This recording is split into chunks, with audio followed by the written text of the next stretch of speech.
Ma asabaka min hasanatin famin Allah wa ma asabaka min sayyi'atin famin nafsik. An-Nisa 79. Kita sering mendengar bahwa apabila kita mendapat musibah, itu adalah ketentuan Allah. Bisa jadi musibah itu adalah ujian atau musibah. Keduanya ditentukan Allah. Jika demikian, bagaimana dengan penjelasan ayat di atas bahwa yang menyatakan bahwa musibah itu datangnya dari diri kita sendiri? Pertama, apa itu musibah? Itu dulu. Kalau definisinya sudah paham, kita bisa mengerti, baru jadi baik dalam prakteknya. Quran surah kedua Al-Baqarah ayat 156, paling kiri sebelah atas. Alladzina idza asabathum musibah qalu inna lillahi wa inna ilaihi raji'un. Musibah berasal dari kata asaba yusibu, isabatan wa musibatan. Segala yang menimpa, yang dialami, di setiap yang menimpa kita itu musibah. Setiap yang menimpa, baik ataupun buruk. Makanya ketika hujan turun mengenai kita atau perangkat hidup kita, ada doa dari Nabi singkat, Allahumma sayyiban nafi'an. Sayyiban seakar dengan kata musibah. Asaba yusibu sayyibah, menimpa dengan cepat, tak tak tak tak tak tak gitu. Sayyiban. Di asal kata musibah itu yang kita alami semua, yang terasa terlihat baik, menyenangkan, atau yang terlihat tampak seperti tidak menyenangkan. Maaf, meninggal musibah, terlihat seperti tidak menyenangkan. Maaf, lahir musibah, terlihat seperti menyenangkan. Naik kedudukan musibah, turun kedudukan musibah. Saya pun ketemu antum sekarang musibah buat saya. Betul, saya sedang menimpa keadaan saya sekarang, itu musibah. Antum ketemu saya musibah. Setiap yang kita alami.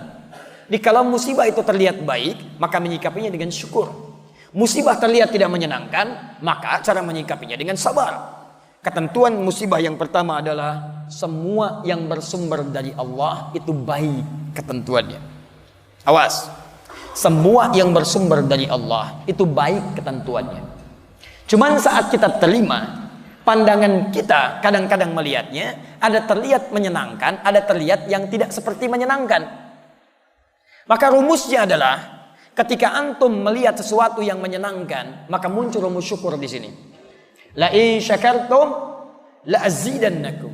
Ketika antum melihat seperti yang tidak menyenangkan, maka di sini kemudian teman-teman sekalian sabar berlaku di sini. Bagaimana cara sabarnya? Pertama Quran surah kedua ayat 216, paling kiri sebelah atas. Kutiba alaikumul qitalu wa huwa kurhul lakum. Perangi perasaan kita. Ini ayat turun tentang jihad. Tapi bukan karena jihadnya, karena perasaan yang bergolak. Ada perasaan, duh kok sekarang ya, bagaimana kalau nggak besok aja, aduh saya nggak siap. Ada ujian, dia merasa kurang menyenangkan. Maka kata Al-Quran, perangi itu. Bersikap positive thinking dulu, yang baik-baik. Ayat ini ingin mengatakan, maaf, kalau ada yang terlihat tidak menyenangkan, ujian-ujian yang membuat antum terasa berat, jangan mengeluh. Di Quran tidak ada ayat keluhan. Tidak ada ayat keluhan. Kalau ada satu ayat untuk mengeluh, maka saya orang pertama kali yang akan mengeluh. Perhatikan, sifat musibah sekalipun tidak menyenangkan, berat bagi kita teman-teman sekalian, dia diikat dengan ayat-ayat yang lainnya. Ayat pertama, Allah tidak akan titipkan musibah itu yang terasa berat kecuali bagi orang yang sanggup untuk mendapatinya. Tidak ada ujian di luar batas kesanggupan. Quran surah kedua ayat 286. La yukallifullahu nafsan illa. Tidak ada ujian kecuali sesuai dengan batas kemampuan. Jadi kalau antum sekarang punya masalah berat luar biasa, itu artinya kenapa diujikan pada antum? Karena cuman antum yang mampu, yang lain tidak. Makanya tidak diujikan kepada saya, tapi dititipkan kepada antum. Karena cuman antum yang mampu, yang lain tidak.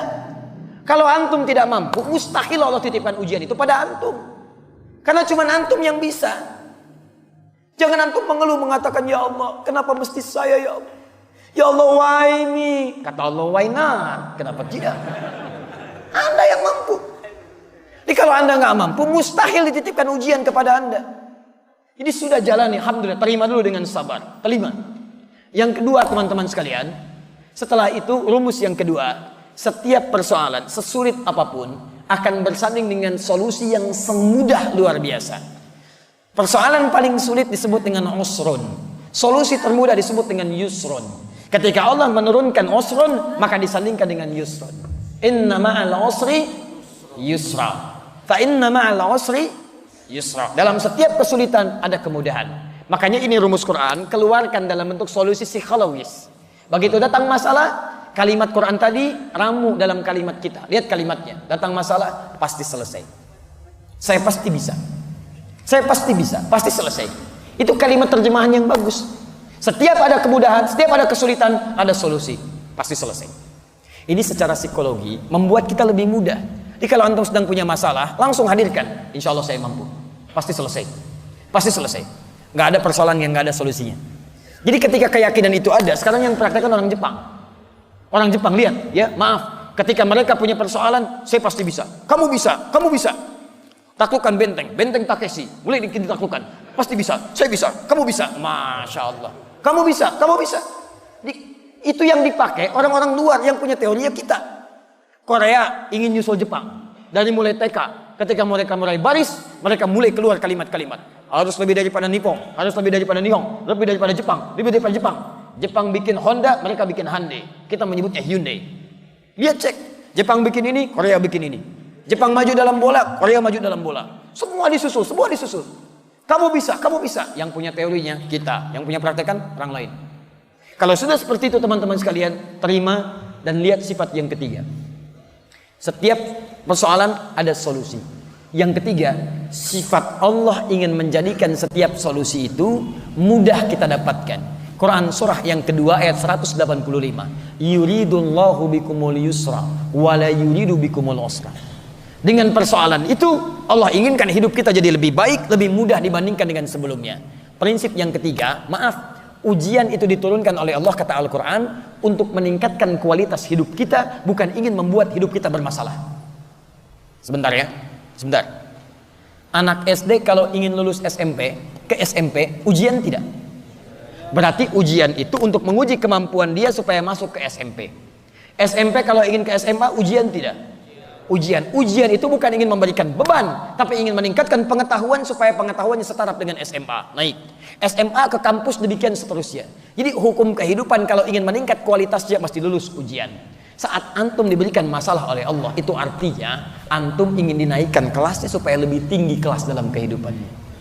Makanya ketika manhaj ini hadir dalam kehidupan kita, kalau ada masalah berat, berarti antum ingin diangkat setinggi-tingginya oleh Allah Subhanahu wa taala dalam tingkat yang terbaik dalam kehidupan. Karena itulah teman-teman, bagaimana cara menyikapi ujian? Sesuai pertanyaan ini, perhatikan baik-baik. Ma asabaka min hasanatin faminallah. Pertama, antum harus sikapi ujian itu dengan hasanah. Hasanah. Misal, maaf. Antum biasa ke masjid diuji. Ujian ringan. Quran surah kedua ayat 214. Masathumul ba'sa. Tiba-tiba kasih hujan gerimis. Itu ringan. Orang Arab kalau ringan mereka katakan labas. Labas. Nazal matar, labas. Turun hujan nih. Enggak apa-apa, labas. Orang Indonesia la ba'sa, satukan, labas. Lewat, labas. Lewat, ringan. Kalau antum sudah mendapatkan yang itu, naik dharra. Hujan jadi deras. Masih berangkat enggak? Itu ujian. Kalau antum sikapi dengan yang tadi, Allah ingin naikkan kelas saya, berangkat, pakai payung. Payung berangkat. Hujan lebih dahsyat lagi, sampai banjir. Konon kabarnya sebagian dari Solo kemarin banjir. Ya, Masya Allah, Allah berikan kemudahan insya Allah. Antum punya apa-apa, bantu mereka supaya keluar dari musibah yang kemudian tampak di hadapan kita itu. Ayo kemudian teman-teman sekalian, berangkat ke masjid, berangkat. Nah, cara antum menyikapi hujan turun, dengan motivasi supaya tergerak tetap berangkat ke masjid, dengan gambaran Allah ingin naikkan iman saya, itu yang disebut dengan hasanah. Jelas? Tapi kalau antum itu sikapi, teman-teman sekalian, dengan sikap-sikap yang negatif, hujan turun, biasa ke masjid tiba-tiba gerimis, antum mulai malas ke masjid. Kata istri, "Pah, ayo ke masjid."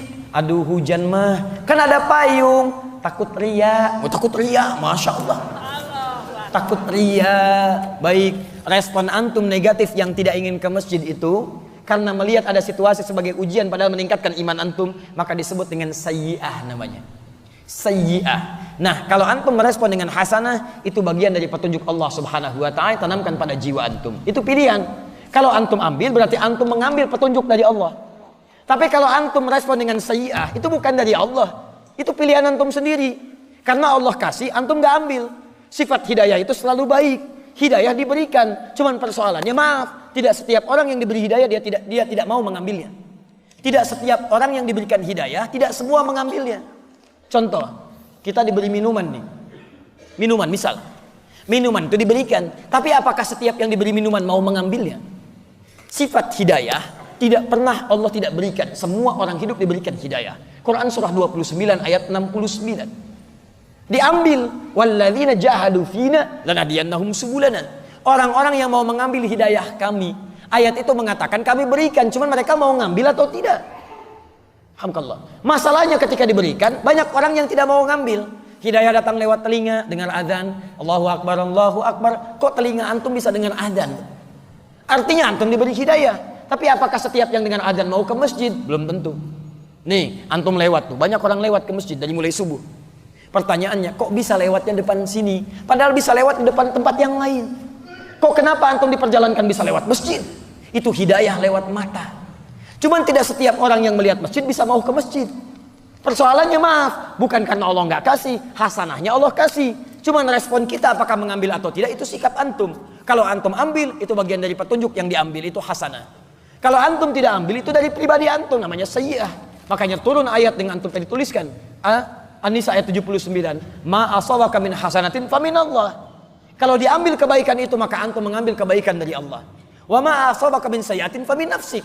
Allah sudah kasih kebaikan, antum malah putuskan yang salah, maka itu dari pribadi antum sendiri. Jangan kaitkan kesalahan dengan ketentuan Allah Subhanahu wa taala, karena itu bagian dari pilihan antum berdasarkan ketetapan yang Allah telah tetapkan dalam kehidupan. Paham tentang ayat ini? Sekarang pilihan bagi kita, saya sudah menyampaikan ayatnya, sudah menerangkan hadisnya, sudah menjelaskan konsepnya. Tinggal antum ingin menjadi hasanah atau ingin masuk dalam bagian sayyi'ah.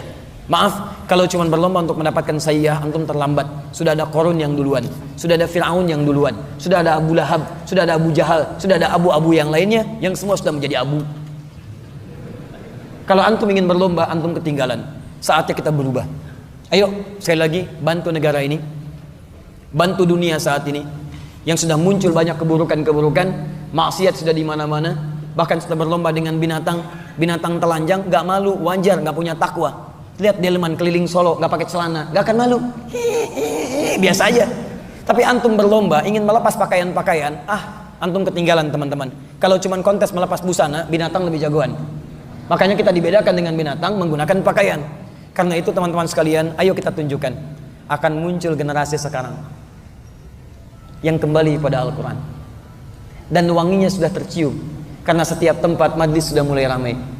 Al-Quran sudah bergema, rumah Quran sudah menyebar di mana-mana, dan itu terjadi di Indonesia, bukan di tempat-tempat negara-negara pada umumnya. Saya ingin kita tunjukkan pada dunia, kita berikan inspirasi dari Solo, sampaikan pada dunia bahwa subuh ini di Masjid MUI kita kirim sinyal pada dunia melalui stasiun Akhir TV. Mulai hari ini kita akan kembali pada nilai Al-Quran. Kita bantu bangsa kita untuk berubah dengan menerapkan nilai Quran dalam kehidupan kita. Matanya baik, telinganya baik, lisannya baik, ujung kakinya baik. Kita isi masa depan kita. Ke depan mesti ada presiden yang ahli Quran, gubernur yang ahli Quran, pengusaha ahli Quran, dia diplomat ahli Quran, militer ahli Quran. Terapkan dalam kehidupan. Yang dengan itu semua insya Allah, maka negeri ini akan menjadi negeri baldatun thayyibatun warabun ghafur, dan kemudian akan dicapai seperti Allah pernah berikan rahmatnya, seperti kita pernah dapatkan di masa-masa yang lalu. Teman-teman, bangun dari mimpi. Selesai tidur kita. Kita mesti bangun. Ayo yang pengusaha, kumpul dengan sesama pengusaha. Mulai dari Solo teman-teman sekalian, kumpul antum, pelajari Qurannya, turunkan hadisnya, kompak undang ustadznya, terangkan manhaj bisnis dalam Al-Quran, bangun supermarketnya, bangun segala kemuliaannya, hadirkan itu dalam kehidupan. Ayo yang politikus teman-teman sekalian, ayo yang ekonomis, ayo yang ekonom, ayo yang teman-teman yang lainnya, birokrat, diplomat, kumpul dengan sesamanya, dokter kumpul, militer kumpul, kaji bagaimana rumus-rumus diterapkan dalam kehidupan. Demi Allah saya katakan, demi Allah saya yakinkan, jika niat kita mulai bentangkan sekarang, kita akan tuai, kita akan panen hasil itu di masa-masa depan berikutnya. Siap insya Allah? Siap insya Allah? Teman-teman sekalian, saya undang antum tanggal 17 Desember, 2 pekan dari sekarang, kami akan ada momentum Hari Al-Quran di Masjid Istiqlal. Di situ kita akan ajarkan berkumpul dengan ahli Al-Quran. Ada yang maaf mungkin tidak bisa melihat, ada yang cuman aktivitasnya beca tapi ahli Al-Quran. Ada ahli Quran dari anak kecil, ada ahli Quran dari remaja, ada imam-imam Quran, ada orang dewasa ahli Quran, ada duta besar ahli Quran, ada tetangga dari Malaysia ahli Quran, ada teman-teman yang lain ahli Quran. Kita akan berkumpul di Istiqlal. Kami undang antum, mari menjadi bagian dari sejarah. Karena kita akan berikrar dari Indonesia menuju ahli Quran, menuju negeri Quran. Kita akan kirim sinyal ke dunia dan berikrar menyemarakan Quran dalam kehidupan kita. Teman-teman, takbir. Takbir. Disitulah kita akan melihat, mungkin bukan kita pelakunya, kita hanya menginisiasi. Mungkin beberapa tahun ke depan kita akan menikmati saat kita ada di alam kubur dengan panggilan ya ayat Tuhan nafsul mutmainnah. Pahala itu akan mengalir, surga itu akan dinanti. Kita berlomba, teman-teman yang lain sudah berjihad dengan jihad-jihad sesuai dengan kemampuannya, maka kita berjihad dengan kemampuan kita. Ayo berjihad dengan hartanya, berjihad dengan ilmunya, berjihad dengan tenaganya. Minimal kita berjihad membangkitkan negeri kita ini, sehingga negeri kita ini bangun dari tidurnya jadi negeri yang baik, jadi negeri yang dominan dalam kehidupan kita insyaallah. Subhanakallahumma wa bihamdika asyhadu an la ilaha illa anta astaghfiruka wa atubu ilaik. Rabbana atina fid dunya hasanah fil akhirati hasanah wa qina adzabannar. Bifadlika subhanakallahumma wa bihamdika Allahumma ighfirli Allahumma ighfir lana ya rabbal alamin. Wa akhiru da'wana alhamdulillahi rabbil alamin. Wal 'afwu minkum. Assalamualaikum warahmatullahi wabarakatuh.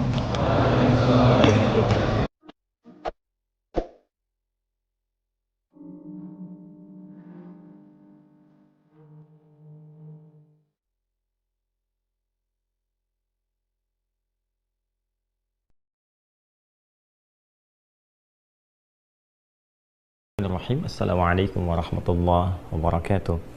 Alhamdulillahi rabbil alamin. Wassalatu wassalamu ala rasulillahil karim Sayyidina Muhammadin al-amin wa ala alihi wa sahbihi ajma'in wa ba'd. Alhamdulillah, di pertemuan yang lalu kita telah sampai di pembahasan surah Al-Baqarah, surah yang kedua dari susunan mushaf dalam Al-Quran, di ayat ke-37.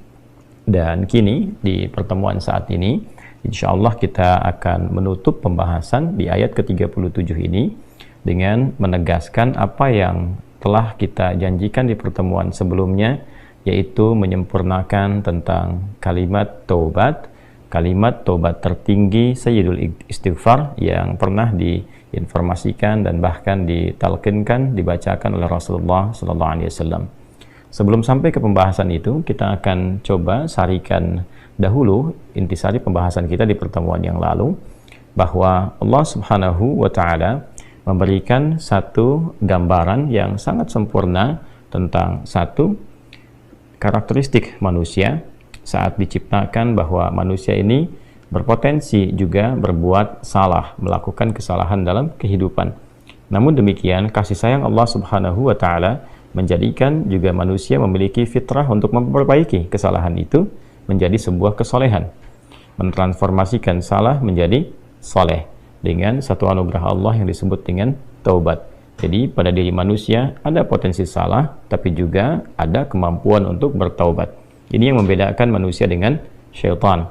Syaitan, dia salah, dia tak kenal benar, terhalang potensi taubatnya oleh kesombongannya, oleh keangkuhannya. Sehingga ketika Allah Subhanahu wa Ta'ala memberikan kesempatan kepada setan untuk menyadari kesalahannya dan bertobat kepada Allah, dia tidak memanfaatkan rahmat Allah itu karena tertutup oleh keangkuhannya.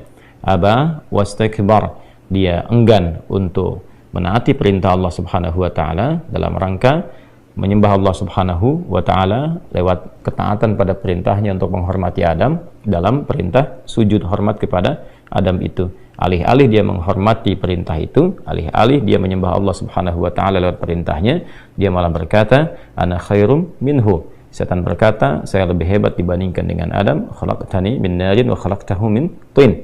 Ya, engkau ciptakan aku dari api, engkau ciptakan dia dari tanah. Tidak dalam levelnya, yang diciptakan dengan materi yang lebih tinggi mesti hormat kepada yang rendah. Padahal dalam konteks ini Allah Subhanahu wa Ta'ala dengan membuka perintahnya dengan kalimat yang sangat jelas. Ma mana'aka alla tasjuda idh amartuk. Apa yang mencegah engkau tidak menghormati perintahku supaya sujud hormat kepada Adam alaihissalam. Allah menegaskan ini bukan perkara hormatnya kepada Adam, tapi perkara menaati perintahku.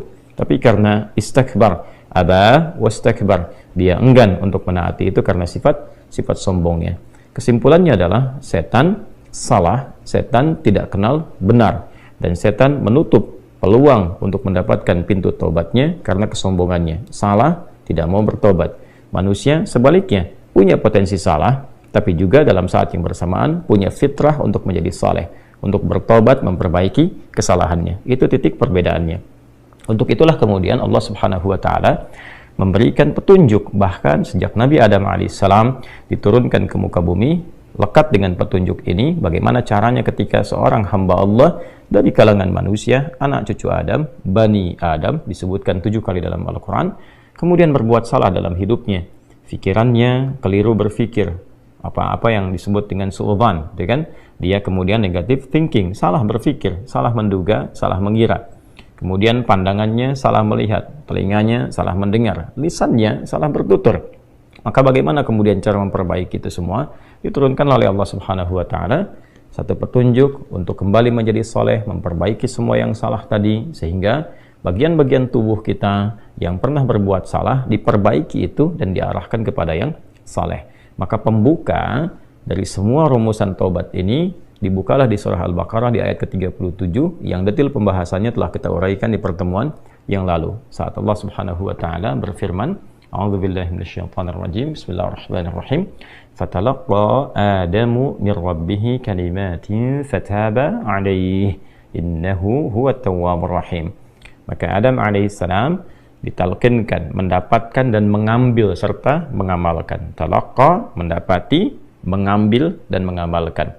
Ya, Adam alaihissalam mendapati dari Allah Subhanahu wa taala, mengambil dari Allah Subhanahu wa taala kalimatin, ya, petunjuk-petunjuk taubat.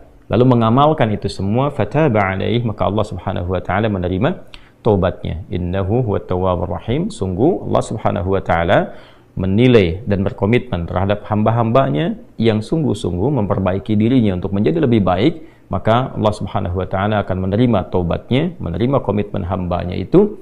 Dan ini yang paling indah, ketika seseorang berbuat maksiat dan dia berusaha beralih menjadi taat, bukan sekedar Allah terima taubatnya, tapi Allah pun akan mencurahkan kasih sayangnya.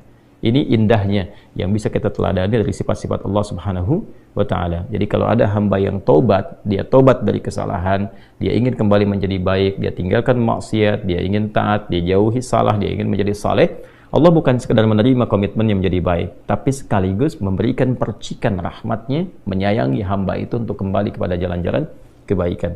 Ini poin yang sangat utama, dan di pertemuan yang lalu kita telah bahas mulai dari zikir yang umumnya, ya Rabbana zalamna anfusana wa illam taghfir lana wa tarhamna lanakunanna minal khasirin. Jadi ini telah kita pelajari di pertemuan yang lalu, ya Al-A'raf di ayat ke-23 itu telah kita urutkan sampai ke zikir-zikir spesifik. Bagaimana kalau dosanya sampai yang tingkat tertinggi, kalau pembunuhan apa, kalau pernah berzina apa, dan turunan-turunan lainnya. Nah, sekarang kita akan masuki satu pembahasan yang utama, apa yang telah kami janjikan dengan izin Allah Subhanahu wa taala di pertemuan yang lalu, bahwa semua akumulasi kalimat-kalimat taubat dari satu gambaran perbuatan maksiat, bahkan bila pun ada seseorang merasa berbuat salah dalam hidupnya, entah berapa banyak kesalahan yang telah ia kerjakan, dan ia juga merasa bingung, zikir apa yang harus ia bacakan, kalimat apa yang harus ia mohonkan kepada Allah, sekiranya Allah berkenan untuk menerima taubatnya dan memercikan kasih sayang kepadanya, sehingga ia bisa beralih dari sifat-sifat salah, pelaku maksiat, kepada sifat-sifat soleh, menjadi hamba yang taat. Itulah yang akan kita uraikan di pertemuan kali ini. Insyaallah kita akan mengambil satu hadis yang diriwayatkan oleh Al-Imam Al-Bukhari. Jadi kita dapati dari 97 topik itu, di Al-Bukhari itu ada 97 topik, teman-teman. Dari sekian hadis, kurang lebih 7.000 hadis, ya, baik yang disampaikan setiap temanya ataupun juga disebutkan di tema lain, kurang lebih ada 7.000. Kemudian dibagi kepada 97 topik, 97 tema. Di setiap tema itu biasanya ada tema, ada subtema, ya kan? Nah, di subtema itu nanti akan dimulai dengan ayat Qur'annya dulu, lalu dari formulasi ayat Qur'an ini diturunkan hadis-hadisnya. Nah, pembahasan kita ini ada yang tercantum di tema ke-80, ya, atau topik ke-80 Kitabud Da'awat. Jadi ada Kitabud Da'awat, topik ke-80, nomor hadisnya 6306. Ya, di subtopik yang kedua, Bab Afdhalil Istighfar. Saya ulangi, ada di tema ke-80, jadi dari 97 tema, 97 topik, ada di tema ke-80 Kitabud Da'awat, ya, bimbingan doa-doa. Kemudian di subtopik yang kedua, Bab Afdhalil Istighfar, subtopik tentang Afdhalil Istighfar, istighfar yang paling utama. Jadi dari sekian banyak kalimat-kalimat istighfar, ini puncaknya. Ya, nanti kita akan lihat. Baik, kita langsung saja. Bismillahirrahmanirrahim. Qala al-musannifu rahimahullahu taala, Imam Al-Bukhari menyampaikan dalam kitabnya, kita langsung ke subtopik yang kedua di kitab Da'awat. Babu afdalil istighfar. Ya, bab tentang subtopik tentang afdalil istighfar, keutamaan istighfar, istighfar yang paling utama. Ya, di sini lebih tepat kita pahami sebagai istighfar yang paling utama, afdalil istighfar. Jadi kalau ada kalimat-kalimat permohonan ampunan, ini yang paling utama. Wa qaulihi ta'ala, adapun firman Allah Subhanahu wa taala yang terkait dengan pembahasan ini. Jadi ini yang paling menarik di kitab Sahih Al-Bukhari itu, sebelum masuk ke hadisnya, beliau rahimahullahu taala menyantumkan terlebih dahulu ayat-ayat Quran yang terkorelasi dengan itu. Ini menunjukkan kefaqihan Al-Imam Al-Bukhari. Jadi bukan sekedar ahli hadis, tapi juga beliau ahli Al-Quran, faqih, dia tahu konstruksi sebuah hukum, formulasinya, oh ini ayatnya, ini hadisnya. Maka dari kita memahami ayat saja, kemudian juga memahami penjelasan dalam hadisnya, kita sudah bisa mengetahui ini arahnya kemana, konstruksinya seperti apa. Ini diantara kefaqihan Al-Imam Al-Bukhari rahimahullahu ta'ala. Wa qaulihi ta'ala, adapun firman Allah Subhanahu wa taala yang terkait dengan topik ini, yaitu istighfar yang paling utama, yaitu di Quran surah Nuh ya, ayat 10 sampai 12 ya, kita sampaikan dulu ayatnya. A'udzubillahi minasyaitonir rajim. Bismillahirrahmanirrahim. Istaghfiru rabbakum innahu kana ghaffara. Di sini dipotong di bagian intinya, jadi untuk mendapatkan pemahaman yang terkait dengan pembahasan langsung ya, atau kalau kita mau sempurnakan dari awal ayatnya, di ayat 10 itu faqul tustaghfiru rabbakum innahu kana ghaffara. Di lisan Nabi Nuh alaihissalam sudah diajarkan ya, sejak eranya Nabi Nuh alaihissalam, bahwa orang-orang yang berbuat salah itu ya diingatkan potensinya, ada rahmat Allah Subhanahu wa taala untuk memperbaiki kesalahannya sehingga menjadi saleh. Ya, ini satu fitrah. Jadi di setiap era itu selalu percikan rahmat Allah itu diberikan kepada setiap hamba ya, melalui utusan-utusan Allah. Di era-eranya ada rasul ya, ada nabi, kemudian rasul nabi berhenti ya dengan hadirnya Nabi Muhammad SAW dan wafatnya beliau, selesai era kenabian, selesai era kerasulan. Maka semua petunjuk-petunjuk yang telah sempurna itu diteruskan oleh sahabat beliau dari kalangan ulama. Nanti kalangan ulama ini mengajarkan kepada ulama di generasi selanjutnya, di tabi'in, tabi'ut tabi'un, sampai kemudian kepada kita. Ya, ini pakemnya sudah ada. Jadi dalam diri kita ini boleh jadi setiap manusia itu kan tidak ada yang suci ya, kecuali para nabi dan rasul yang memiliki sifat maksum, dijaga dari kesalahan. Boleh jadi saya, Anda, kita berbuat satu kesalahan, tapi rahmat Allah menjadikan kita itu mendapatkan fitrah untuk memperbaiki itu. Nah, ini yang nggak dimiliki oleh setan. Setan itu salah ya salah, kan? Salah ya salah. Jadi ketika dia berusaha untuk mendapatkan rahmat Allah pun dengan taubat itu selalu terhambat dengan kesombongannya, istakbar itu. Ya, satu kali ditawari untuk bisa mendapatkan ampunan pun, ya lalu diberikan satu syarat untuk hormat kepada jasadnya Adam pun, kan? Itu tetap kemudian dia abai. Sekali lagi saya ingatkan untuk menekankan bahwa kita ini tercipta sebagai manusia, bukan setan. Ya, sepanjang kita menyadari kita manusia dan berbuat salah, maka aktifkan sinyal taubat itu.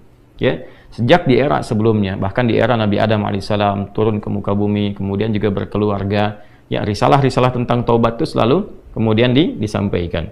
Nah, di era Nabi Nuh alaihissalam, rasul pertama. Jadi kalau Adam itu nabi yang pertama, Nuh alaihissalam rasul yang pertama. Umatnya salah, maka dengan kasih Allah Subhanahu wa taala diturunkanlah kemudian pengingat. Ya, lewat fitrah kemanusiaan ini, lewat Nabi Nuh alaihissalam disampaikan faqul tustaghfiru rabbakum innahu kana ghaffara.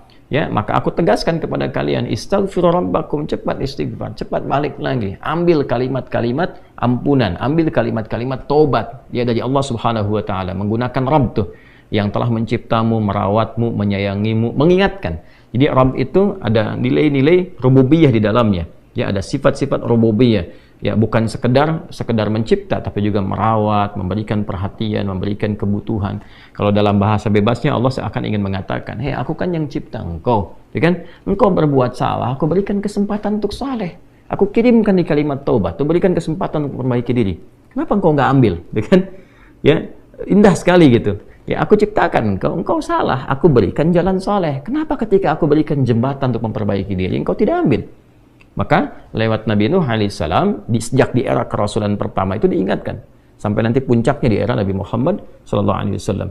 Faqultu astaghfiru rabbakum innahu kana ghaffara. Kata Nabi Nuh alaihi salam, aku tegaskan, innahu kana ghaffara. Sungguh Allah Subhanahu wa taala itu telah menetapkan pada dirinya bahwa Ia Maha mengampuni seluruh dosa-dosa.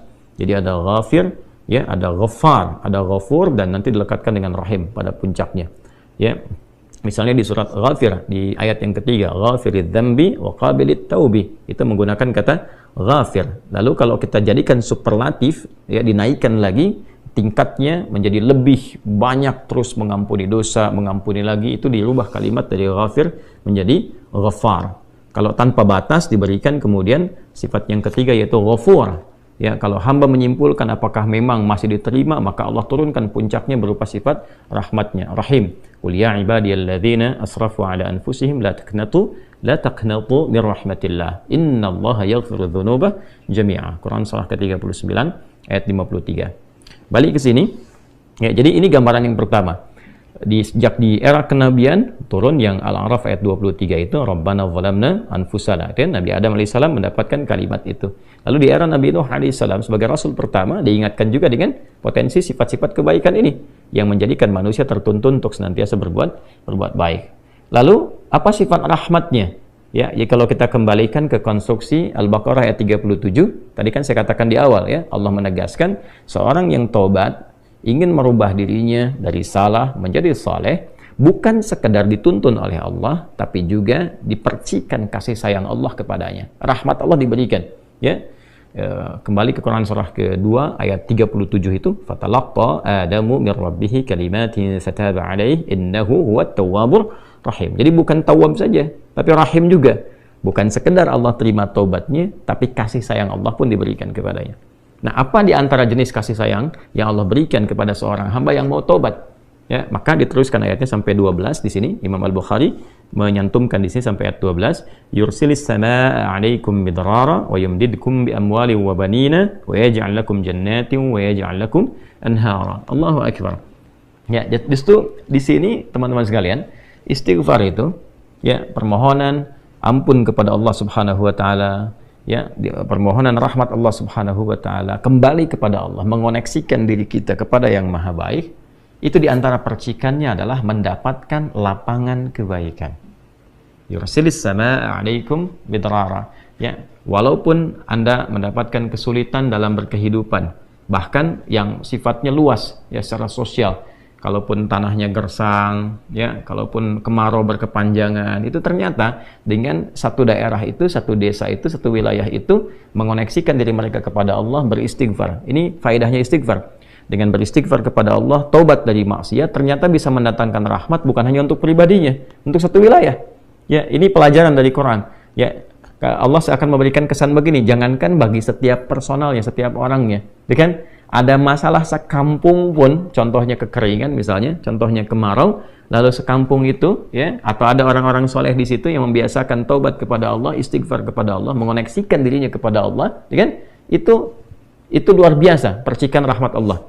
Ya, apa diantaranya? Yursilis sama, ya, 'alaikum midrara. Allah memerintahkan kepada langit itu untuk menurunkan hujan, ya, dengan curah yang memberikan maslahat. Kemudian wa yumdidkum bi amwalin wa banina. Ya, lantas kemudian melapangkan kepada engkau urusan hartamu, ya, bahkan memberkahi engkau dengan keturunan-keturunan yang baik. Jadi masya Allah, ya, orang tua yang rajin istighfar, suami yang rajin istighfar, itu ternyata bukan sekedar menjadikan ia mendapatkan penerimaan taubat. Dia berhenti dari perbuatan maksiat, usaha-usaha yang tidak baik, dagang yang tidak benar, itu kan perbuatan curang, ya, perbuatan menipu, perbuatan-perbuatan yang tidak elok, korupsi, jauhi potensi itu. Disogok dia hindari, diajak korupsi dia jauhi dan sebagainya. Lalu konsisten pada kebaikan dan dia isi dengan istighfar.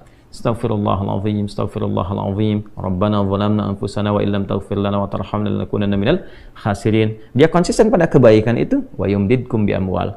Allah akan lapangkan dia pada harta-harta yang lebih berkah. Allahu akbar. Ya. Jadi diberikan kelapangan dulu pada dirinya, kemudian diberkahi hartanya. Jadi berapapun yang dia dapatkan, Allah berikan berkah padanya. Sehingga dia merasakan kebahagiaan dengan harta itu.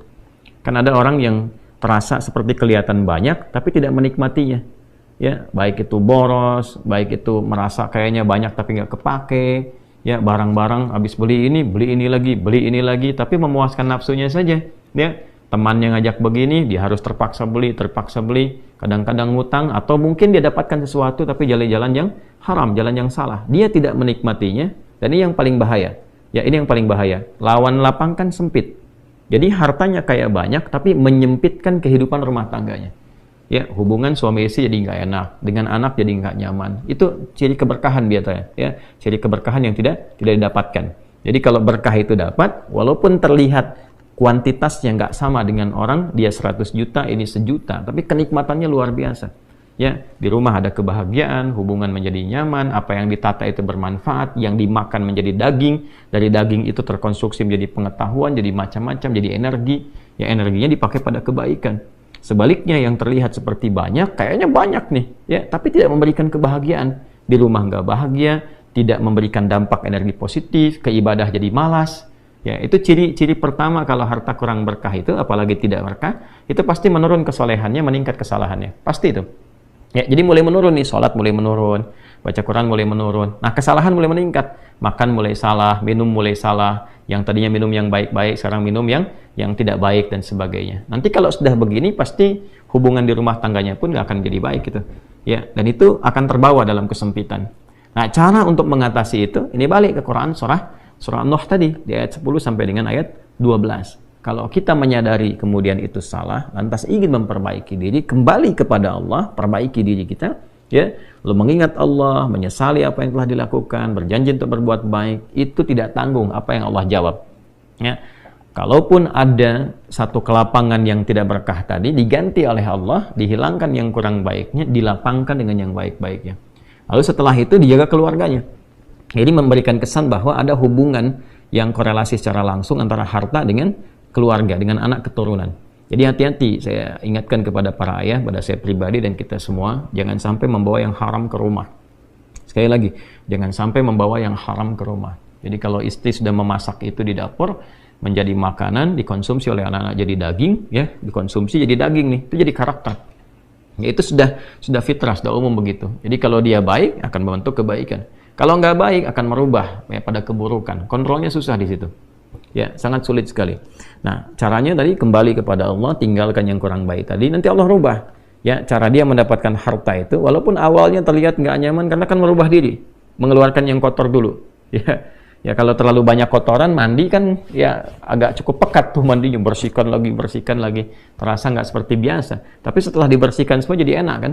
Nah, itulah agama begitu, dibersihkan yang kotor itu kayaknya awalnya nggak enak, tapi kemudian hati jadi lapang. Yang diberikan kelapangan hati dulu. Ya, begitu hatinya lapang, baru nanti Allah buka jalan. Ya, setelah hatinya lapang, bagus, dan dinilai baik ini punya kemampuan untuk bertindak dan mengelola apa yang didapatkan, dilapangkanlah rezekinya, karena dia sudah dinilai pandai untuk mengelolanya. Setelah itu diperbaiki keturunannya. Ya. Wabanina wa yaj'al lakum jannatin wa yaj'al lakum anhara. Bahkan setelah itu dibikin kaya lebih dari sebelumnya. Ya, asetnya ditambah lagi, diberikan kenikmatan hidup, ya, sampai dijaga hingga kembali kepada Allah Subhanahu wa taala. Itu faidah istighfar. Jadi kalau kita biasakan bertekad, berniat memperbaiki diri dari yang salah menjadi baik, itu Allah sudah berikan motivasi. Aku bukan hanya terima taubatmu, tapi aku rubah keadaan hidupmu lebih istimewa, lebih mahal nilainya dibandingkan dengan keadaan sebelumnya yang terlihat seperti fata morgana. Kemudian dikuatkan dengan Quran surah ketiga Ali Imran ayat 135, ya. Di sini disampaikan Allah Subhanahu wa taala berfirman, a'udzubillahi minasyaitonir rajim, bismillahirrahmanirrahim, walladzina idza fa'alu fahishatan aw zalamu anfusahum, ini dzakarullaha fastaghfaru lidzunubihim wa may yaghfiru dzunuba illa Allah wa lam yusirru ala ma fa'alu wa hum ya'lamun. Di highlight di sini di firman Allah Subhanahu wa taala, dzakarullaha fastaghfaru lidzunubihim.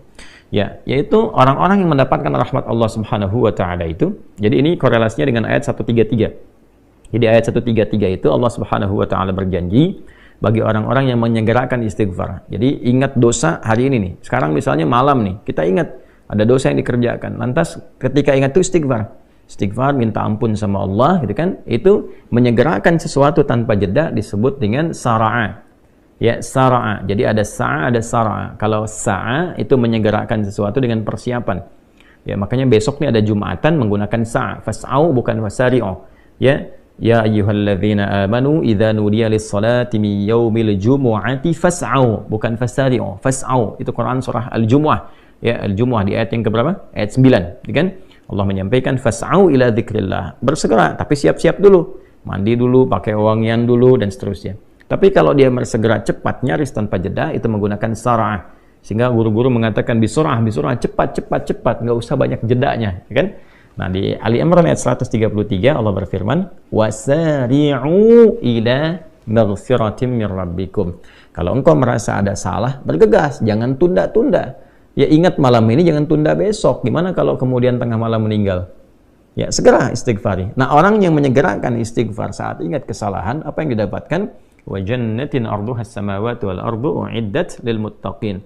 Maka orang ini akan diberi harapan oleh Allah, ya, diperkenankan untuk memohon, bahkan ketika pulang disiapkan surga untuknya seluas langit dan bumi. Dan itu bagian dari sifat takwa. Jadi takwa itu bukan sekedar amar ma'ruf. Saat Anda ingat sholat, Anda ingat puasa, ingat baca Quran. Tapi takwa juga ada bagiannya nahi mungkar. Saat Anda ingat salah, lalu Anda taubat. Ya, saat Anda ingat salah, Anda pengen jadi soleh. Saat Anda ingat maksiat, Anda ingin taubat. Itu bagian dari takwa. Nah, bagaimana kemudian cara mengimplementasikan itu semua? Nah, ini poinnya. Ya, walladzina idza fa'alu fahishatan aw zalamu anfusahum dzakarullaha fastaghfaru lidzunubihim. Itu orang-orang. Ini menggunakan, sering diterjemahkan dengan orang-orang yang, kan? Walladzina, alladzina disebutkan 1080 kali dalam Al-Qur'an setidaknya. Ya, mencakup semua tanpa batas, laki-laki, perempuan, besar, kecil, tua, muda, punya jabatan, tak punya jabatan, semua tanpa kecuali. Artinya, semua orang dengan keadaannya berpotensi berbuat salah. Ya, kecuali tadi Nabi dan Rasul yang punya sifat maksum. Ya, Allah jaga dari kesalahan. Kita yang bukan Nabi, bukan Rasul, itu berpotensi salah. Apapun profesinya, apapun jabatannya, apapun tugasnya, berpotensi salah. Ya, pun demikian termasuk saya. Pasti salah, pasti. Nggak ada yang nggak salah. Jadi kalau ada yang mencari kesalahan, misalnya saya pribadi, pasti menemukan. Pasti. Dan percuma mencari kesalahan manusia. Karena pasti ditemukan. Ya, dan ini catat yang paling penting.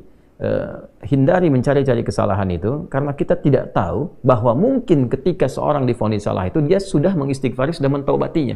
Ini poin besarnya. Hati-hati itu ya, hati-hati. Karena itu Nabi selalu menganjurkan mencari kebaikan orang, menyebutkan, meneladaninya, alih-alih mencari kesalahan seseorang. Ya, kenapa? Karena pasti ditemukan. Tapi yang tidak pasti itu kita nggak bisa memastikan orang itu sudah taubat atau belum. Yang paling bahaya adalah mencela orang, mencari kesalahan orang, mencaci orang yang sudah dia taubat dan taubatnya diterima orang, diterima Allah Subhanahu wa taala. Hati-hati, ya. Mencari kesalahan orang, mencela orang, ya kan? Yang dia sudah mentaubati kesalahannya dan taubatnya diterima oleh Allah Subhanahu wa taala. Allahu akbar. Itu azim, itu, hati-hati, ya. Ya, sesuatu yang besar sekali dosanya di sisi Allah Subhanahu wa taala. Nah, ini kembali ke sini, ketika seseorang dia sadar berbuat salah, dia salah. Alladzina, semua orang potensi salah. Ya, idza fa'alu fahisyah, ketika dia berbuat fahisyah. Ya, fahisyah itu pernah saya sampaikan, ya, turunannya nanti fahsya namanya. Jadi sifat kesalahan yang muncul dari syahwat. Ya, mohon maaf, zina, pornografi, porno aksi, kata-kata jorok, kata-kata kotor dengan semua bentuknya. Baik itu di media sosial, digital ataupun juga di praktikal yang nampak secara fisik misalnya, itu jelas salah, jelas dosa. Ya, al-zalamu anfusahum, atau bentuk mungkar, menempatkan suatu bukan pada tempatnya. Ya, mohon maaf, ya, mencuri, merampok, membunuh, ya, korupsi, hoax dan sebagainya, itu zalim, perbuatan zalim. Nah, saat seseorang berpotensi salah, ya, dari fahsya dan mungkarnya, dia berbuat perbuatan dari dorongan syahwatnya atau mungkar, dari keinginan nafsu perut dan akalnya, dia berbuat yang salah, lalu zakarullah, dia ingat Allah. Nah, ini poinnya. Ini menarik sekali nih. Ini menarik sekali. Kok lanjutan ayatnya zakarullah? Bukan dia sadar bahwa dia itu telah berbuat salah. Kenapa zakarullah? Ini poinnya. Ya. Karena Allah ingin selalu menautkan sifat seorang hamba menjadi baik itu dengan rahmatnya. Ini poinnya. Jadi kalau bukan rahmat Allah Subhanahu wa taala, mustahil kita bisa mengarah pada kebaikan. Allahu akbar. Ya, lillah karena Allah. Lillah karena Allah. Ya, jadi orang-orang yang bertaubat dengan merasakan rahmat Allah itu beda dengan sekedar dia pengen memperbaiki, lain rasanya, lain. Ya, jadi kalimat zakarullah itu mahal sekali. Jadi ingin memberikan dampak kesadaran kepada kita bahwa Allah tuh nggak ninggalkan kamu. Ya, Allah tahu kamu salah, tapi sepanjang nyawa kamu belum sampai ke kerongkongan, kamu diberi potensi untuk tobat. Ayo tobat. Kan sering saya ungkapkan, Firaun saja, se-Firaun-Firaunnya dikirimkan 2 nabi, Musa dan Harun. Ya, sebagai keadilan Allah, kasih Allah dan adilnya untuk memberikan hidayah. Ya, sampai titik puncak kan nyawanya di kerongkongan. Cuman sayang kan dia sendiri yang memilih untuk tidak mengambil hidayah itu, sampai nyawanya di kerongkongan, sampai tenggelam itu. Nah, itu sudah disampaikan informasinya, kisahnya, jejak sejarahnya sampai sekarang diabadikan supaya seluruh anak cucu Adam itu sadar jangan berbuat yang seperti itu. Ya, sekali lagi hanya setan yang tidak kenal taubat. Zakarullah, dia ingat Allah. Nah, sekarang tinggal kita mempelajari ketika ingat Allah itu apa yang harus dihadirkan. Tadi poinnya. Allah tawarkan kita bukan hanya sekedar jadi baik, rahmat dibuka, kasih sayang dibuka, kelapangan hati dibuka. Ya. Makanya saya barangkali juga ingin menekankan materi-materi semacam ini, yaitu penting untuk disampaikan ya kepada saudara-saudari kita barangkali yang sekarang dengan kasih sayang Allah itu ya diisolasi di satu tempat seperti lapas misalnya, lembaga permasyarakatan. Boleh jadi itu kasih Allah untuk diperbaiki sehingga dia konsisten bisa berbuat baik saja di dalam, ya terjaga dari perbuatan-perbuatan di luar, dikontrol supaya bisa kembali pada jalan yang baik. Dia bisa di dalam, bisa memperbaiki diri, istighfarnya enak, bisa ngaji, kadang ketemu ke masjid dan sebagainya. Kalau ini dimanfaatkan dengan baik, Allahu Akbar, Allah kasih kelapangan. Ya walaupun mungkin tinggal di tempat yang sempit, terasa kemudian dibatasi dengan sel-sel, tapi hatinya lapang, itu luas, megah, dan jadi nikmat. Ya, orang butuh waktu untuk menghafal, butuh suasana. Anda punya tempat yang cukup ideal untuk menghafal Quran, memperbaiki diri, dan fikihnya ada kan?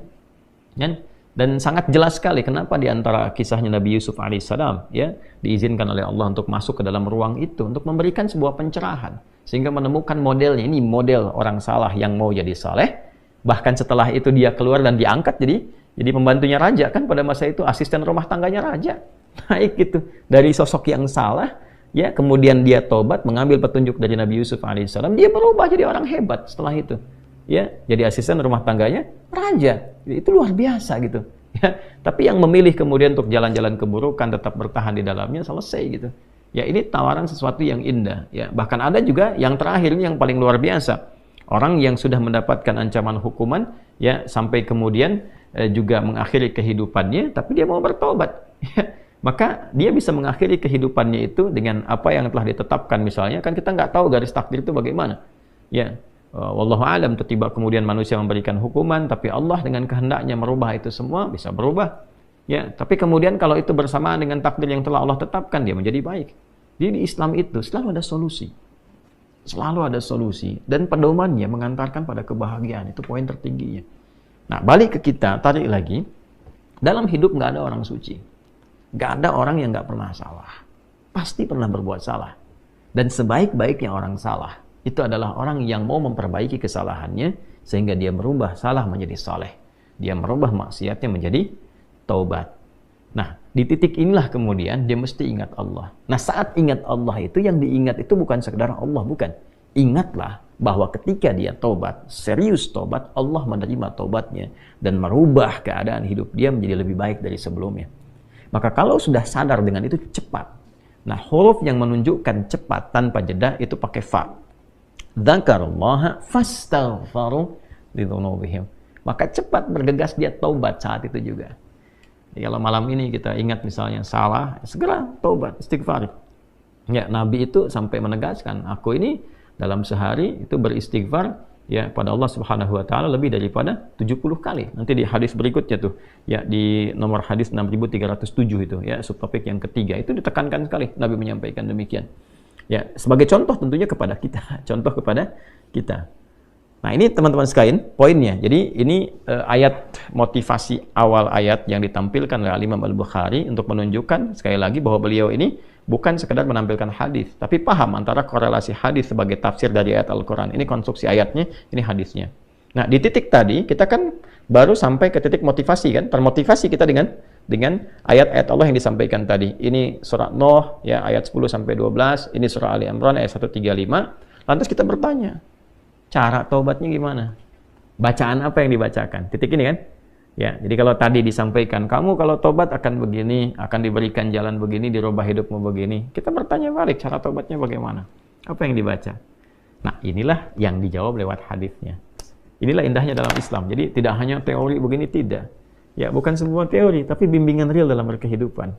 Ya, kasusnya begini, pedomannya seperti ini, tafsirnya begini, jalannya begini, contohnya si fulan yang bisa dicek dalam sejarah, yang kalau diikuti si fulan di generasi lain, tuh lihat kehidupannya begini, begini, begini. Ya, sekarang kita kembalikan. Baik, di sini di nomor hadis 6306 tadi sudah saya sampaikan di awal. Bismillahirrahmanirrahim. Qala al-Imam al-Bukhari rahimahullahu taala, Imam al-Bukhari menyampaikan, haddatsana Abu Ma'mar haddatsana Abdul Warith haddatsana al-Husain haddatsana Abdullah ibn Buraidah qala haddatsani Bushair ibn Ka'ab al-Adawi qala haddatsani Shaddad bin Aus. Nah, ini di rawi penyampai riwayat satunya yang bersumber nanti dari Nabi sallallahu alaihi wasallam adalah seorang sahabat bernama Shaddad bin Aus radhiyallahu taala anhu. Semoga Allah memberikan ridha terbaik kepada sahabat mulia dimaksud, dan semoga Allah memberikan percikan kemuliaan pada kita untuk meneladani kemuliaan beliau dan mempraktekkan, mengimplementasikan hadis yang kita akan dapat ini. Anin Nabi sallallahu alaihi wasallam, dari Nabi sallallahu alaihi wasallam. Perhatikan kalimatnya. Qala Rasulullah sallallahu alaihi wasallam, sayyidul istighfari, puncak istighfar itu. Ya, tuannya istighfar, sayyidul istighfar. Jadi kalau ada kalimat-kalimat istighfar, ini puncaknya.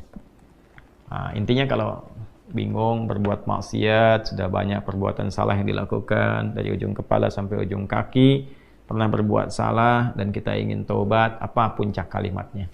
Ya. Yuk kita bacakan. Bismillahirrahmanirrahim. Sayyidul istighfari, puncak istighfar itu antaqula, ya, engkau berkata, kata Nabi sallallahu alaihi wasallam, ya, engkau memohon kepada Allah. Perhatikan kalimatnya. Allahumma anta rabbi. Allahumma, ya Allah, dengan segenap kerendahan dan ketawaduanku kepadamu. Jadi kalau ada kata Allahumma, itu bentuk penyatuan dari kata ya Allah, kalau digabungkan jadi Allahumma. Tapi juga bacaan Allahumma ini meresapkan sebuah kesan kerendahan, ketawaduan. Jadi kalau baca Allahumma itu merendah, jangan meninggi. Ya, jadi isyarat pertama kalau ingin istighfarnya benar itu merendahlah sebagai seorang hamba, mengakui kesalahan-kesalahan yang kita perbuat. Allahumma anta rabbi, ya Allah, sungguh engkau adalah Tuhan yang merawatku. Ya, yang mencipta, yang merawat, yang memberikan kebutuhan, yang mengarahkan pada kebaikan. Jadi semua sifat-sifat tadi dikumpulkan dalam satu nama, yaitu Rabb. Ya, karena itu ketika wahyu pertama diturunkan, kalimat Rabb ini muncul. Iqra bismi rabbikal ladzi khalaq. Allah yang mengajarkan kita. Ya Muhammad sallallahu alaihi wasallam, baca ini, ya, baca dan niatkan bacaanmu itu karena Allah yang telah menciptamu saja, ya, menetapkan penciptaan, merawat engkau, memberikan kebutuhan, sampai ini begitu mudah, apalagi hanya menetapkan engkau mudah mengikuti bacaan yang dibacakan oleh Jibril alaihissalam. Jadi di sini ketika mengatakan anta rabbi, kita mengembalikan status kehambaan kita kepada Allah yang memberi jalan untuk taubat. Itu poinnya. Ya, salah itu salah saya, salah Anda, salah kita sebagai hamba, ya kan? Tapi kita mohon rahmat Allah untuk membimbing salah ini menjadi saleh, untuk mengikuti jalan yang Allah berikan. Allahumma anta rabbi, la ilaha illa anta khalaqtani. Ya Allah, hamba menetapkan tidak ada Tuhan yang dipertuhankan dan layak disembah kecuali Engkau, ya Allah, dan Engkaulah yang mencipta hamba. Ya, ini kalimat lembut yang sifatnya menyentuh. Ya, kalau bahasa kitanya begini, ya Allah, aku kan hamba-Mu juga yang Kau ciptakan. Engkau yang telah ciptakan aku. Ya kan? Kalau di kalimat Adam yang pernah kita baca di pertemuan yang lalu dari tafsir Imam Jarir At-Tabari itu, Ibnu Jarir At-Tabari, kita telah sampaikan di pertemuan yang sebelumnya bahwa Adam mengonfirmasi, Allah, gitu kan, ya Allah, ya Tuhanku, bukankah aku adalah hamba-Mu yang Kau ciptakan, ya, dengan tangan-Mu sendiri, dengan kuasa-Mu sendiri? Ya Allah menjawab, ya tentu saja, gitu kan, dan seterusnya sampai ujung hadisnya.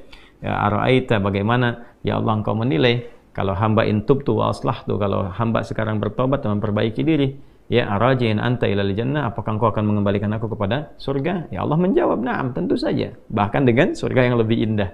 Itu yang pernah kita bahas di pertemuan sebelumnya. Nah, di sini kita kembalikan dengan kalimat yang tadi, ya, la ilaha illa anta khalaqtani wa ana abduk, ya Allah, Engkau yang ciptakan aku berkomitmen menegaskan bahwa Engkau adalah satu-satunya Tuhan, tidak ada yang layak dituhankan, diibadahi kecuali Engkau. Engkau yang mencipta aku hamba-Mu, ya Allah. Ya, laisa kamitsli syai', nggak ada perbandingan serupa. Saya berikan ilustrasi dan nggak sama dengan perbandingan ini. Ya, ada seorang anak berbuat salah, datang ke ibunya, salahnya banyak, dan dia katakan, "Bu, saya mengaku salah, Bu. Minta maaf. Ya, sesalah-salahnya saya kan anak ibu juga. Bukankah ibu yang telah mengandung, menyayang-nyayangi saya dalam rahim?" Itu kalimat sentuhan pertama. Seorang ibu ketika menerima kalimat itu, ya, dia bisa menahan marahnya. Dia mendahulukan kasihnya, walaupun mungkin responnya nggak cepat. Nah, Allah laisa kamitslihi syai'. Allah berbeda.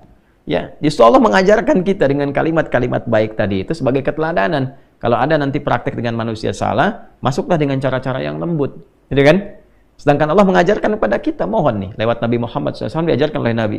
Mohonlah kepada Allah dengan kalimat yang menyentuh. Ya, karena Allah itu maha latif, maha lembut, maha perasa. Masuk dengan nilai rasa yang tinggi. Ya, Allahumma anta rabbi la ilaha illa anta khalaqtani wa ana 'abduk. Ya Allah, Engkau yang merawatku, Engkau Tuhan, Engkau yang berikan kecukupan dalam kehidupan. Aku yang berkomitmen gak ada Tuhan yang layak dipertuhankan, yang layak disembah kecuali Engkau. Engkau yang menciptakan aku hambamu, ya Allah. Ya, Allahu Akbar. Kemudian wa ana ala ahdika wa wa'dika mastata'at. Ya Allah, aku berkomitmen. Aku ingin memperbaiki diri dan aku tetap dalam komitmen ala ahdika wa wa'dika. Aku berkomitmen untuk mengikat syahadatku kepadamu. Ya, ahdi itu jadi satu komitmen perjanjian ta'ahud kita dengan Allah Subhanahu wa taala bahwa kita bertauhid kepadanya. Ya, itu ada di Quran surah ke-7 Al-A'raf di ayat 172. Wa idz akhadha rabbuka min bani adama min zuhurihim dzurriyyatahum wa asyhadahum ala anfusihim alastu birabbikum qalu bala syahidna ya an taqulu yaumal qiyamati inna kunna an hadza ghafilin. Jadi kita sudah berkomitmen ya kepada Allah Subhanahu wa taala untuk mentauhidkan Allah. Nah, itu adalah ta'ahud kita, ya, pengikat kita, perjanjian kita dengan Allah. Ya Allah, aku berkomitmen ya kepada perjanjianku untuk mentauhidkan Engkau.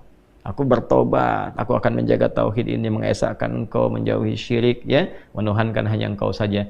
Kemudian juga wa ala wa'dika, dan aku pun yakin dengan janjimu. Ini apa yang Allah janjikan kalau kita baca di hadis yang lain, di hadis Muslim, ya, di antaranya misalnya, ya, siapa yang man qala la ilaha illallah wa la yusyriku bihi syai'a atau kama qala Rasulullah SAW, ya, siapa yang mengatakan la ilaha illallah, komitmen pada itu dia praktekkan, wa la yusyriku bihi syai'a, dan tidak musyrik selama hidupnya, dia jaga dari syirik, dia tobati dirinya, jaga dari syirik, dia mengucapkan la ilaha illallah, mempraktekkan itu, menjaga syirik, dakhalal jannah, kalau wafat dia berpotensi masuk surga. Ya, dan itu janji Allah. Nah, seakan kita mengatakan, ya Allah, aku bertobat, aku hamba-Mu, Engkau yang menciptakan aku, ya Allah. Ya, aku berjanji mulai detik ini akan komitmen kepada syahadat. Dan aku pun, ya Allah, merasakan betapa Engkau menepati janji-Mu untuk memberikan kemuliaan bagi orang-orang yang memegang teguh syahadat kepadamu dan menghindari perbuatan buruk yang Engkau perintahkan untuk menjauhinya. Kemudian semampu aku, ini indah nih, Nabi mengajarkan semampu aku. Ya, nah, memang ini bawaan manusia nggak bisa sempurna. Ya, kadang-kadang sudah taubat, ada salah lagi, ya dorong lagi pakai kalimat nih, dorong lagi sampai kemudian dia merasakan kenikmatan taubat. Ya, kemudian a'udzubika min syarri ma sana'tu. Nah, ini poinnya. Ya Allah, hamba menyadari hamba salah. Hamba ingin kembali kepadamu, memegang teguh komitmen kebaikan, menjaga itu sampai wafat sehingga mendapatkan janjimu. Ya, semampu hamba, ya Allah. Namun hamba sadar, hamba punya kelemahan, seringkali dalam nafsu ini mendorong hamba berbuat maksiat. Maka hamba mohon perlindungan kepadamu dari semua potensi buruk yang mungkin dilakukan oleh diri hamba ini. Ini yang menjaga seseorang setelah dia bertobat, setelah dia mengacu pada salah, ya, dia dijaga supaya nggak salah lagi, mengacu pada soleh, dijaga supaya nggak salah lagi. Ya, sekali lagi, teman-teman, kalimat ini yang menjaga seseorang hamba yang sudah tobat untuk tidak berbuat maksiat lagi. Kalimat ini yang menjaga seorang hamba yang telah mengacu kepada soleh untuk tidak berbuat salah lagi. Ini poinnya. Ya, jadi seringkali ada pertanyaannya, ya Ustadz, saya itu sudah tobat tapi kadang dikerjain lagi. Nah, ini kalimatnya sudah dicakup oleh Nabi. Wa'udzubika min syarri ma sana'tu. Setelah kita taubat, kita minta, ya Allah, aku mohon perlindungan darimu dari potensi keburukan yang mungkin dikerjakan oleh diriku setelah taubat ini. Ya. Ini kalimatnya indah sekali. Kemudian abu'u laka bi ni'matika 'alayya, dan aku abu'u a'tarifu, dan aku mengakui, ya Allah, betapa banyak nikmat yang telah Engkau berikan kepadaku. Ini kalimat penyesalan. Jadi di sini tercampur semua kalimat pengakuan keesaan Allah perjanjian untuk kembali kepada Allah dalam kebaikan, ya, menepati komitmen dengannya. Kemudian memohon kepada Allah setelah taubat dijauhkan dari potensi berulang kesalahan. Lalu ini poin nih, mengakui nikmat-nikmat yang Allah berikan kepada kita yang kadang-kadang kita lalai mensyukurinya. Ya Allah, aku ini sadar Kau berikan banyak nikmat kepada aku, nikmat nafas, nikmat udara, nikmat sehat. Kok bisa kesehatan yang Kau berikan kepada aku sebagai nikmat aku konversi jadi maksiat? Bukannya dipakai untuk taat, kok dipakai untuk mencuri, dipakai untuk korupsi, dipakai untuk nipu, dipakai untuk celah orang. Mulut sehat orang baca Quran, kok ini digunakan untuk mencela orang? Tangan sehat orang gunakan untuk berbuat yang baik, memberi, mengerjakan yang baik-baik, kok digunakan untuk bikin hoax, untuk bikin status yang buruk, ya, untuk melakukan tindakan kekerasan dan sebagainya. Maka kita menyadari, Allah, Kau mengakui nikmat-Mu kepada aku begitu banyak, ya. Kemudian wa abu'u laka bidzambi. Nah, ini poin yang tadi saya sampaikan. Tapi aku pun mengakui, ya Allah, aku belum mampu mengonversi nikmat tadi dengan bentuk ketaatan. Alih-alih aku taat, aku berbuat maksiat, aku sadar, ya Allah. Nah, ini petunjuk kalau mau tobat, sesali dengan penuh kesadaran, ingat maksiatnya. Latih diri kita untuk menangis. Dilatih, gitu kan? Sehingga terasa bebannya itu keluar, hatinya jadi lapang. Orang kalau salah nangis itu nanti yang beban itu keluar lewat air mata, yang hati yang tadinya itu sempit jadi lapang. Ya, jadi lebih terbuka. Faghfirli fa innahu la yaghfiru dzunuba illa ant. Sampai sini. Nanti setelah itu, setelah sadar, nah jadi indah sekali. Setelah komitmen, sadar, pengakuan, penyesalan, keluar air mata, hati lapang, faghfirli. Baru saat hati lapang itu minta, ya Allah ampuni hamba. Fa innahu la yaghfiru dzunuba illa ant. Sungguh hamba berharap, bermohon kepadamu, bertumpu kepadamu, karena nggak akan mungkin ada yang mengampuni dosa hamba kecuali Engkau. La yaghfiru dzunuba illa anta. Ya, nggak ada yang bisa mengampuni dosaku kecuali Engkau. Indah sekali kalimat. Sampai sini teman-teman. Ya. Allahumma anta rabbi la ilaha illa anta khalaqtani wa ana abduk. Ya, kemudian wa ana ala ahdika wa wa'dika mastata'tu. A'udzu bika min syarri ma sana'tu. Abu'u laka bi ni'matika 'alayya. Kemudian wa abu'u laka bidzambi faghfirli fa innahu la yaghfiru dzunuba illa ant. Sampai sini kalimatnya. Ya, saya baca ulang ya, teman-teman. Saya bacakan lebih agak lambat sedikit, nanti teman-teman bisa rekam atau nanti bisa ingat-ingat. Insya Allah nggak panjang kok. Ya. Nanti dibacakan kalau bisa sih malam-malam habis tahajud atau setelah setiap kesempatan sholat. Ya. Bismillahirrahmanirrahim. Allahumma anta rabbi la ilaha illa anta khalaqtani wa ana abduk wa ana ala ahdika wa wa'dika mastata'tu a'udzu bika min syarri ma sana'tu abu'u laka bi ni'matika 'alayya wa abu'u laka bi dzambi faghfirli fa innahu la yaghfiru dzunuba illa ant. Saya terjemahkan sambil baca. Allahumma, ya Allah, dengan segala kerendahan diri hamba memohon kepadamu. Anta Rabbi, sungguh Engkaulah Tuhan yang merawat, memberikan kebutuhan, mencipta hamba, memberikan jalan kebaikan pada hamba. La ilaha illa ant. Hamba menetapkan tidak ada Tuhan yang layak dipertuhankan, yang layak disembah kecuali Engkau saja. Khalaqtani wa ana abduk. Sungguh Engkau yang telah menciptaku, ya Allah. Sungguh akulah hamba-Mu. Wa ana ala ahdika wa wa'dika mastata'tu. Ya Allah, aku berkomitmen untuk memegang teguh perjanjianku denganmu, dan aku berkeyakinan bahwa Engkau pun akan menepati janjimu kepada aku. Aku berusaha mewujudkan itu sesuai dengan kemampuanku.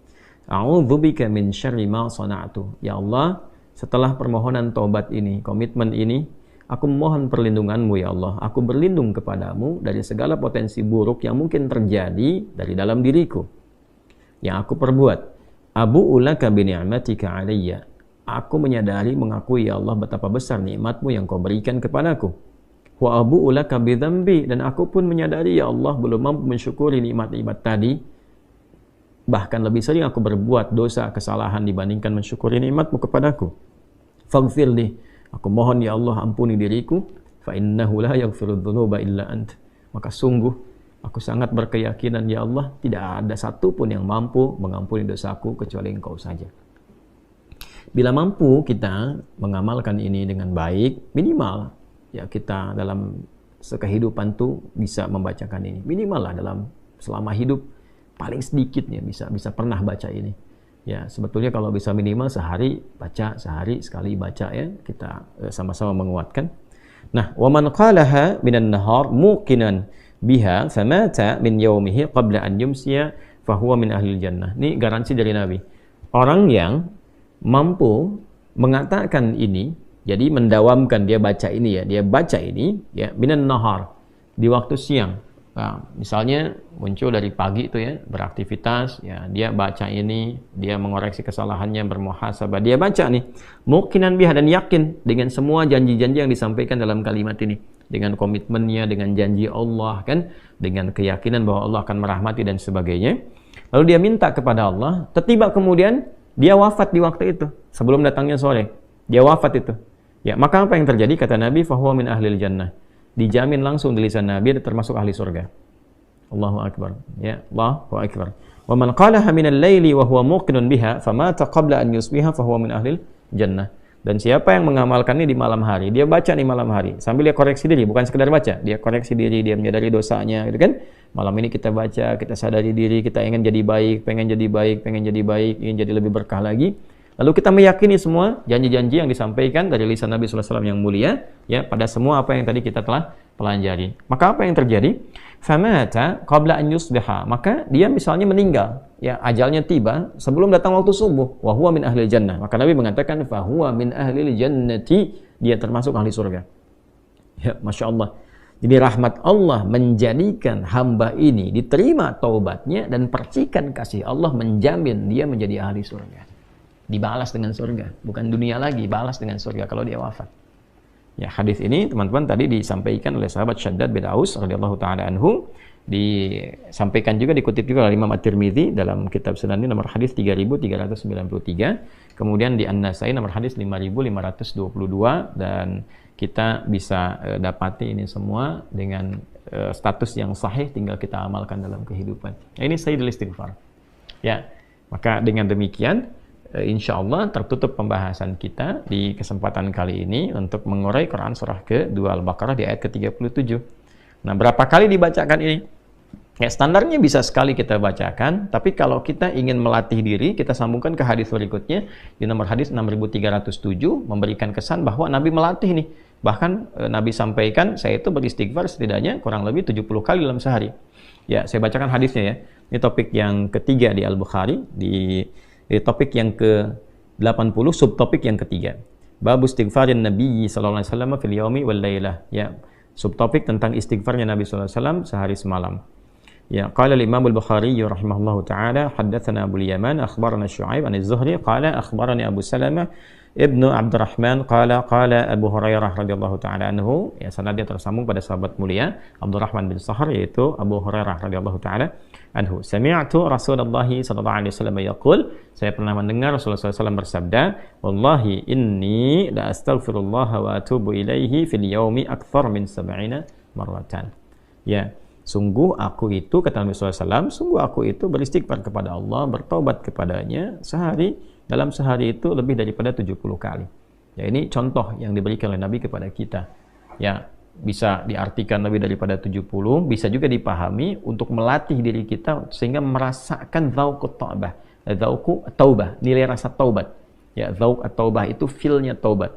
Jadi jumlahnya itu yang kita lihat bukan kuantitas berapa kalinya. Tapi ini pesan lebih kepada bagaimana dengan kita sering mengucapkan itu, hati bisa terkoneksi dan merasakan itu. Jadi kalau kalimat di lisan itu sudah sampai ke dalam hati, tersentuh hati kita, nah itulah titik tertingginya. Ya, untuk kita memohon dengan khusyuk. Itu poinnya. Jadi pada seseorang, Nabi sampaikan lebih daripada 70 kali, mungkin bagi seseorang itu bisa 75, bisa 80 kali, atau bisa bahkan 33 kali, gitu kan. Ya, atau 70 ini bisa dibagi-bagi. Ya, kalau dibagi misalnya